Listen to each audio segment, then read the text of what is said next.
Super 6లు super 7లు గాలికి ఎగిరిపోయాయి. గాలికి ఎగిరిపోవడం ఒక ఎత్తు అయితే అన్నిటికన్నా దారుణమైంది ఏమిటో తెలుసా? చంద్రబాబు నాయుడు గారు రాక మునుపు వరకు ప్రతి ఇంట్లో, ప్రతి మహిళ, ప్రతి రైతన్న, ప్రతి చిన్నపిల్లాడు, ఇంట్లో ఉన్న ప్రతి ఒక్కరూ 4,000 నోట్లోకి ఆనందంగా పోతూ ఉన్నాయి. చంద్రబాబు నాయుడు గారు ముఖ్యమంత్రి అయ్యాడు, అంతే, కంచాన్ని లాగేశాడు. చంద్రబాబు నాయుడు గారు ముఖ్యమంత్రి అయిన తర్వాత మన ప్రభుత్వంలో అమలవుతా ఉన్న అన్ని పథకాలను రద్దు చేసినాడు.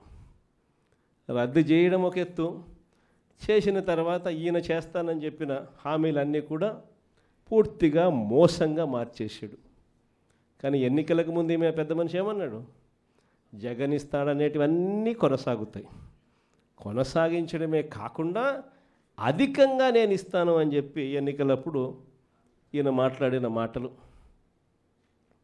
ఇవన్నీ కూడా ప్రజలకు ప్రతి ఇంట్లో కూడా చంద్రబాబు నాయుడు ఇచ్చిన మేనిఫెస్టోని పెట్టుకొని ఉండరు. చంద్రబాబు నాయుడు ఇచ్చిన బాండ్లు కూడా ప్రతి ఇంట్లో కూడా పెట్టుకొని ఉండరు. ఎవడైనా తెలుగుదేశం కార్యకర్త కనిపిస్తే ఇంటికి వచ్చి ఏమైనా అడిగితే అడగాలని అందరూ సిద్ధంగా ఉండరు.